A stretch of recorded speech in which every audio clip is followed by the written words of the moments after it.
আসসালামু আলাইকুম এভরিওয়ান, পর্দার আড়ালে সবাইকে স্বাগতম। দেশ ও দেশের বাইরে যে যেখান থেকে আমার ভিডিও দেখছেন, আশা করি সবাই ভালো আছেন। আলহামদুলিল্লাহ, আমরাও ভালো আছি। আজকের ভিডিওটা আমি সকাল থেকে শুরু করেছি। আসলে গত কয়েকদিন ধরে ভিডিও দিতে পারিনি, প্রায় 4-5 দিন হয়ে যাচ্ছে।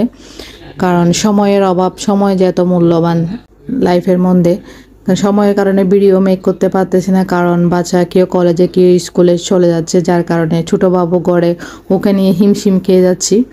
তো ভিডিও বানাতে পারছি না, তাই আপনাদের সাথে ভিডিও শেয়ারও করতে পারতেছি না। এটা হচ্ছে 3-4 দিন, প্রায় 3 দিন আগের ভিডিও।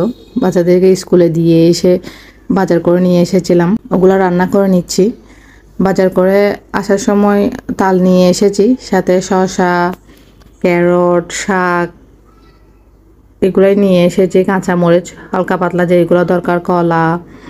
তো ঝটপট করে শসা আর শাকগুলা রান্না করে নেব, যেহেতু আজকে হচ্ছে মেয়ের কলেজে নবীনবরণ অনুষ্ঠান, তো ওখানে যেতে হবে।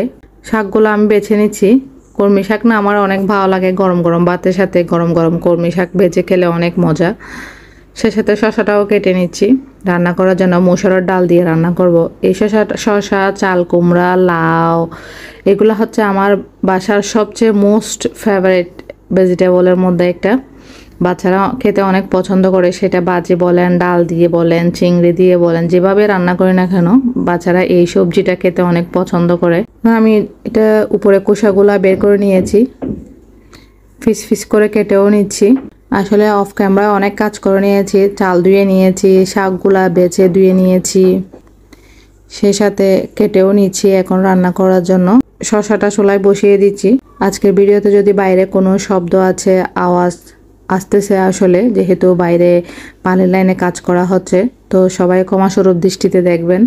তেল গরম হয়ে আসছে, এখন পেঁয়াজ রসুন দিয়ে দিয়েছি, লবণ, হলুদের গুঁড়া, শসা দিয়ে ভালো করে নেড়ে ছেড়ে নিচ্ছি।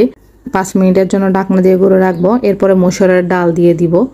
আসলে অফ ক্যামেরায় অনেক কাজ করে নিতে হয়, যেগুলা ক্যামেরা বন্দি করা অনেক কষ্টকর হয়ে যায়। ভিডিওতে আমরা সাজানো গোছানো জিনিসটাই দেখাই, এলোমেলোগুলো তো দেখায় না, যার কারণে অনেক কাজ থাকে ক্যামেরার পিছনে করে নিতে হয়। কাজ শেষ করে এখন কলেজে চলে এসেছি। প্রোগ্রাম শুরু হয়ে গেছে, প্রথমে কোরআন তেলাওয়াত চলতেছে। স্কুল লাইফ শেষ করে কলেজ শুরু করেছে, জীবনের এক নতুন অধ্যায় শুরু হয়েছে।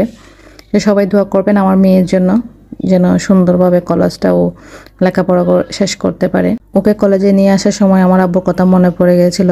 আমার কলেজের প্রথম দিন আমার আব্বু আমাকে কলেজে নিয়ে এসেছিল। আজকে আমার মেয়েকে আমি নিয়ে আসতেছি।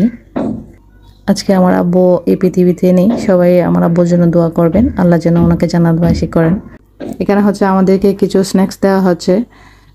আমার বেবিও ওটা নিয়ে টানাটানি করতেছে। ও আসলে যেটা পায় না সেটা ফেলে দিতে চায় এখন, আর ওকে নিয়ে কোথাও গেলে যে ভিডিও করা অনেক অসম্ভব হয়ে পড়ে, যে প্যাকেটটা নিয়ে ফেলে দিতে চাচ্ছে আমার কাছ থেকে। আজকের ভিডিওটা এটুকুই। যদি ভালো লাগে একটা লাইক দিবেন এবং সাবস্ক্রাইব করবেন, বেল বাটন অন করে রাখবেন, পরবর্তী ভিডিও দেওয়ার সাথে সাথে যেন নোটিফিকেশন পৌঁছে যায়। ভালো থাকবেন, সুস্থ থাকবেন, আল্লাহ হাফেজ।